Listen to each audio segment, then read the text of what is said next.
परिवार के सदस्य जो यहाँ आए हैं, राहुल गांधी, दिग्विजय सिंह जी, रीटा बहुगुणा जोशी जी, श्री प्रकाश जायसवाल जी, सलीम शेरवानी जी, शैलेश पाठक जी,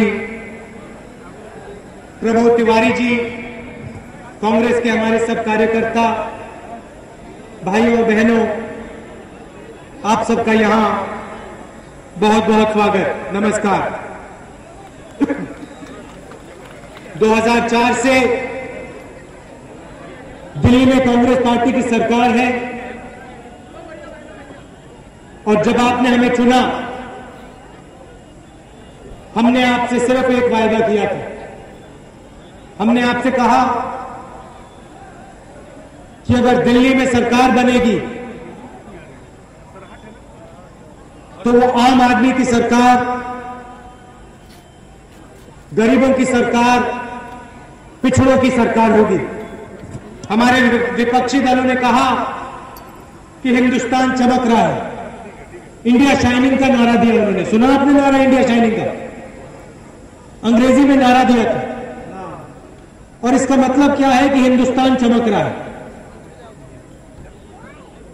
आपने उनसे कहा भैया हमारे घर में लाइट नहीं है और आप कह रहे हो हिंदुस्तान चमक रहा है।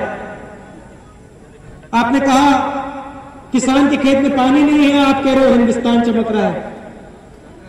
शायद आपका हिंदुस्तान चमक रहा है आपके बड़े बड़े घरों में, आपकी एसी वाली गाड़ियों में, मगर गांव में झुग्गी झोपड़ियों में हिंदुस्तान नहीं चमक रहा। हमें आम आदमी की सरकार चाहिए। मनमोहन सिंह जी को प्रधानमंत्री बनाइए, सोनिया जी की सरकार लाइए। और 2004 में कांग्रेस पार्टी जीती। हमने क्या किया?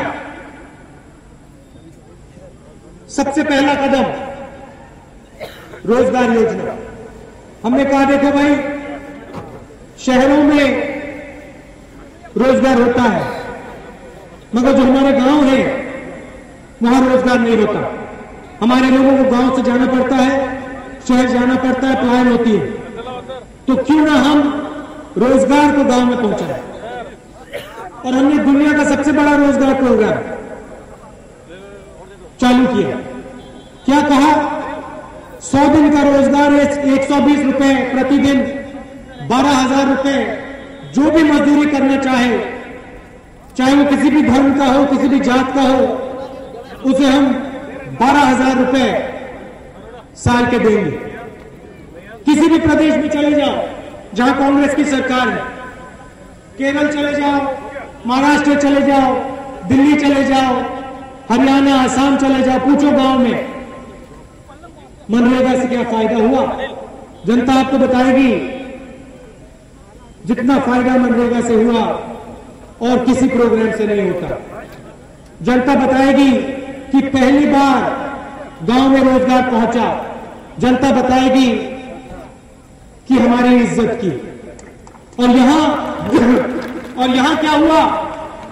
यहां मायावती जी ने ऐसे स्टेज से बोला, 9 अक्टूबर 2007 में उन्होंने बोला कि मनरेगा से किसी का फायदा नहीं होगा। सही बोला। यूपी में मनरेगा से किसी का फायदा नहीं हुआ, आम आदमी का नहीं हुआ, उनके मंत्रियों का जरूर हुआ, उनका जरूर हुआ, उनके कार्यकर्ताओं का जरूर हुआ। और वो जो लखनऊ में उन्होंने हाथी बैठा रखा है, नोट खाने वाला हाथी, उसका सबसे ज्यादा फायदा हुआ। जादू किया है मायावती जी ने। आमतौर से हाथी सड़क पे चलता है, पत्ते और घास खाता है। इन्होंने हाथी बनाया लखनऊ में, ये नोट खाता है, रुपये खाता है आपका और चलता है। कमी क्या है? कमी है कि आपके जो नेता हैं, मुलायम सिंह यादव जी थे, मायावती जी जो है, ये आपके बीच में अब नहीं आते, आपके घरों में नहीं आते।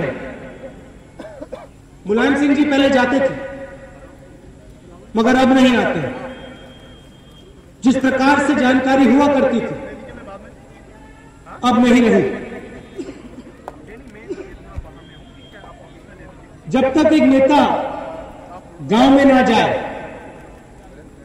जब तक वो आपसे बात ना करे, जब तक वो आपके घर में भोजन ना खाए,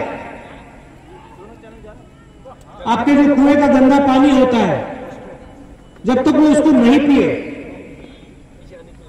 तब तक गरीबी की समझ नहीं आती। मैं जाता हूं, आपके बीच में जाता हूं,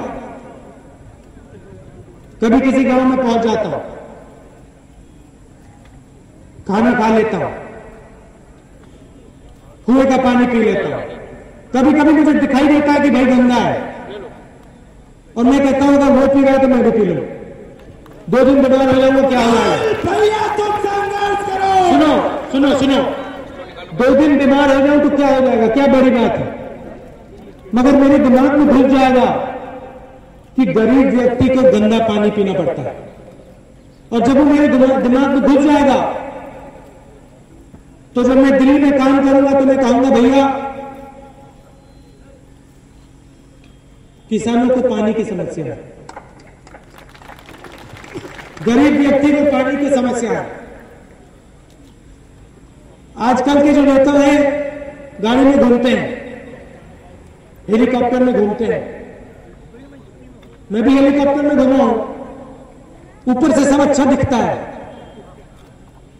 लखनऊ से गांव बहुत सुंदर लगते हैं, मगर गांव के अंदर जाओ, झोपड़ी के अंदर जाओ, एक रात वहां सो लो, रात को दबाकर जब मच्छर काटेंगे तब गरीबी की समझ आती है। लखनऊ में क्या होता है, जब एक मच्छर काटता है तो वहां फ्लिट लगा देते हैं, मच्छर को मार देते हैं, और फिर जो बड़े नेता होते हैं उनको लगता है कि भैया जैसा हमारा यहां चल रहा है वैसा गांव में चल रहा है। और इसका मैं आपको उदाहरण देता हूं। कुछ दिनों पहले मेरा एक दौरा हुआ, सड़क पे मुझे एक अस्पताल मिला और अस्पताल की पुताई हो रही थी, पेंटर लगे हुए थे, पेंटिंग कर रहे थे। मैं उतरा, मैंने पूछा भैया मैं अंदर जा सकता हूँ? आपका चमकता हुआ अस्पताल में देखना चाहता हूं। वहां जो काम कर रहा था उसने कहा भैया आप MP हैं, जाइए, आपको रोक नहीं सकते। मैं घुस गया अंदर, डॉक्टर ढूंढे मैंने, एक डॉक्टर नहीं मिला। फिर मैंने कहा भाई डॉक्टर नहीं है तो पेशेंट तो होंगे, पेशेंट ढूंढे, पेशेंट नहीं मिले।